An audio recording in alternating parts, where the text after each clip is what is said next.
Hi అండి అందరికీ. ఈరోజు వీడియో వచ్చేసి నేను టెంపుల్ స్టైల్ పులిహోర ఎలా చేసుకోవాలో చెప్తాను. సో దానికి కావాల్సింది ఫస్ట్ నేనైతే 1 కేజీ రైస్ తీసుకొని ముందుగానే అరగంట ముందు నానబెట్టుకొని వండి పక్కకు పెట్టేసుకున్నాను. అండ్ ఆ తర్వాత పసుపు, దానికి కావాల్సిన పదార్థాలు పసుపు, ఆవాలు, జీలకర్ర, పల్లీలు, మినప్పప్పు, శనగపప్పు, ఎండుమిర్చి, చింతపండు, పచ్చిమిర్చి, మెంతులు, ఉప్పు, బెల్లం, కాజు, కరివేపాకు, ఇంగువ. సో ఇందాక మనం చింతపండు తీసుకున్నాం కదా, సో ఆ చింతపండు అనేది గోరువెచ్చని నీళ్ళలో నానబెట్టుకోవాలి. ఎందుకంటే సో చింతపండు అనేది తొందరగా నానుతుంది అనమాట వేడి నీళ్ళలో నానబెట్టుకుంటే. అండ్ ఆ తర్వాత అన్నం అయిపోయింది కదా, అన్నం దించేసి కొంచెం చల్లారనివ్వాలి. అంతలో అది చల్లారేంతవరకు మనం ఒక ప్యాన్ తీసుకొని, ఇందాక వెండిమిర్చి చెప్పాను కదా, ఆ వెండిమిర్చి అనేది డ్రై రోస్ట్ చేసుకోవాలి. సో ఎక్కువ ఫ్రై చేసుకోవద్దండి, జస్ట్ కొద్దిగానే ఒక 1 మినిట్ అలా జస్ట్ ఇలా వెచ్చగా చేసి పక్కకు పెట్టేసుకోవాలి. అండ్ ఇందాక మిరియాల క్లిప్ నేను మర్చిపోయాను పెట్టడం, సో ఇక్కడ యాడ్ చేసినాను చూడండి. కొన్ని మిరియాలు కూడా తీసుకోవాలి. అండ్ ఆ తర్వాత ఎండుమిర్చి అనేది ఒక ప్లేట్లోకి తీసుకున్న తర్వాత ఆవాలు కూడా తీసుకోవాలి, ఫ్రై చేసుకోవాలి. సో ఆవాలు కూడా ఒక చిన్న టేబుల్ స్పూన్ అంతనే తీసుకోవాలండి. సో లేదు అంటే చేదవుతుంది అనమాట. అండ్ ఎక్కువగా ఫ్రై చేయొద్దు, మాడిపోతాయి. సో జస్ట్ ఒక వెచ్చగా అవ్వడానికి మాత్రమే తీసుకున్నాను. అండ్ అది కూడా ఆవాలు తీసి ప్లేట్లో పక్కకు పెట్టేసుకొని 1 టీ స్పూన్ అయితే జీలకర్ర కూడా తీసుకున్నాను, అది కూడా ఫ్రై చేసుకోవాలి. సో జీలకర్ర కూడా ఫ్రై అయిపోయింది. అండ్ అది కూడా ఒక ప్లేట్లోకి తీసి పక్కకు పెట్టేసుకోవాలి. అండ్ మెంతులు అయితే నేను చిటికెడనే తీసుకున్నానండి. సో ఆ మెంతులు కొద్దిగా ఎక్కువైనా చేదు ఫ్లేవర్ వస్తుందని, సో అందుకని తక్కువగా తీసుకున్నాను. జస్ట్ ఇట్లా ఆరెంజ్ కలర్ రావగానే తీసి పక్కకు పెట్టేసుకున్నాను. అండ్ ఇందాక చెప్పాను కదా మిరియాలు కూడా మనం కొద్దిగా ఫ్రై చేసుకోవాలి. సో ఈ ఫ్రై చేస్తుంటే స్మెల్ వస్తుందండి, అబ్బా సూపర్ ఉంటుంది స్మెల్. అయితే మీరు ఒకసారి ట్రై చేయండి. సో ఇందాక చెప్పాను కదా, అవన్నీ ఫ్రై చేసుకొని ఒక ప్లేట్లోకి పక్కకు పెట్టుకోవాలి.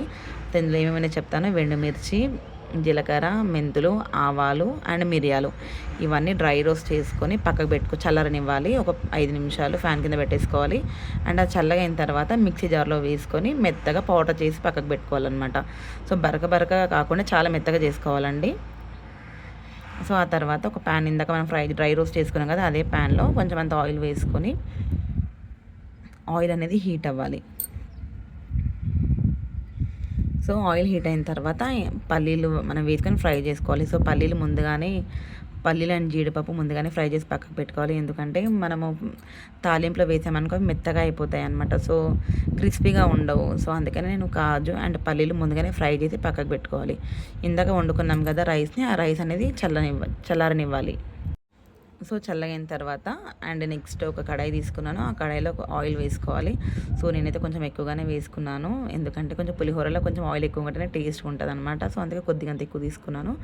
అండ్ ఆయిల్ హీట్ అయిన తర్వాత ఆవాలు వేసుకోవాలి. ఆవాలు చిటపట్లు ఆడిన తర్వాత జీలకర్ర వేసుకోవాలి. ఆవాలు 1 టీ స్పూన్ వేసుకున్నాను, నేను జీలకర్ర కూడా 1 టీ స్పూన్ అంత జీలకర్ర వేసుకొని అది మంచిగా ఫ్రై అవ్వాలి. సో జీలకర్ర ఆవాలు వేగిపోయాయండి. ఆ తర్వాత మినపప్పు యాడ్ చేసుకోవాలి. కొంచెం ఎక్కువగా తీసుకున్నాను మినపప్పు. సో మినపప్పు ఫ్రై అవుతుంటే ఆయిల్లో ఆ స్మెల్ ఉంటుందండి, అబ్బా నెక్స్ట్ లెవెల్ ఉంటుంది. అండ్ నెక్స్ట్ ఎండుమిర్చి తీసుకున్నాను తాలింపులోకి. సో అంత ఒకసారి కలపాలన్నమాట. సో చూడండి, ఎండుమిర్చి అండ్ మినపప్పు కూడా కొంచెం ఆరెంజ్ కలర్ మారింది. ఆ తర్వాత మనం పచ్చిమిర్చి యాడ్ చేసుకోవాలి. పచ్చిమిర్చి వేసుకున్న తర్వాత ఒకసారి ఇలాగ తిప్పండి.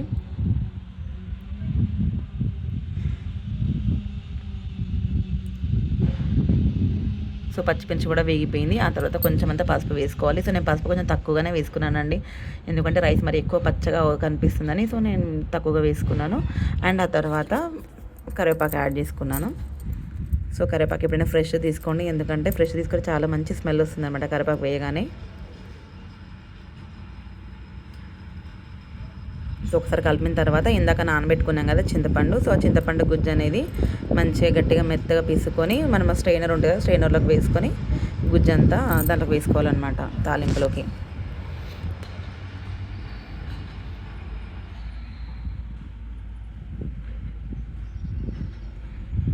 సో నేనైతే మీడియం ఫ్లేమ్లో పెట్టుకొని ఉడకబెట్టుకుంటున్నాను. సో మనకి పులిహోర పులుసు రెడీ అవ్వడానికి మనకి మీడియం ఫ్లేమ్లో 15 to 20 మినిట్స్ టైం పడుతుందని, చాలా బాగా ఉడకనివ్వాలి.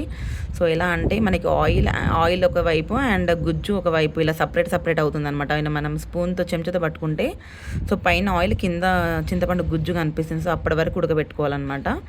అండ్ చూడండి ఆల్మోస్ట్ 70% అయితే కుక్ అయిపోయింది. సో ఇది మనం ఉడికేంతలోపు మనం ఇందాక అన్నం చల్లారబెట్టుకున్నాం కదా, సో ఇందాక నేను బెల్లం కూడా వేసుకున్నాను చూడండి. సో బెల్లం వేసుకున్న తర్వాత అండ్ ఇందాక మనం అన్నం చల్లారబెట్టుకున్నాం కదా, దాంట్లోనే ఇందాక మనము పౌడర్ చేసి పెట్టుకున్నాం కదా మెత్తగా, సో ఆ పౌడర్ అనేది ఇందులోకి వేసి బాగా కలపాలి. సో అదంతా రెడీ అయ్యే లోపల ఇది చూడండి. సో ఇలా అవ్వాలి పేస్ట్ అనేది, మరి ఇట్లా పల్చగా కాకుండా చాలా దగ్గరికి అవ్వాలి, థిక్గా. ఆయిల్ అండ్ చింతపండు గుజ్జు రెండు సపరేట్ అయింది చూడండి. అయిన తర్వాత ఇందాక చిటికెడు ఇంగువ వేసుకోవాలి. వేసుకొని ఆ పులుసు మనం ఇందాక చల్లార పెట్టుకున్నాం కదా ఆ అన్నంలో వేసి బాగా కలపాలి.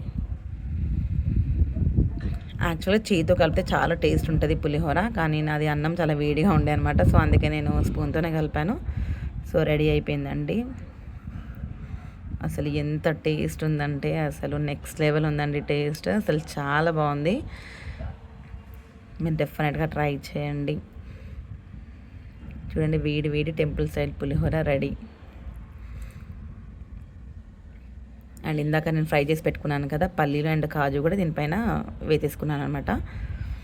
నా వీడియో మీకు నచ్చినట్లయితే ఒక లైక్ చేయండి, షేర్ చేయండి, కామెంట్ చేయండి. నా వీడియో చూసిన వాళ్ళు సబ్స్క్రైబ్ చేసుకునే వాళ్ళు ఉంటే సబ్స్క్రైబ్ చేసుకోండి. Thank you for watching. Thank you అండి.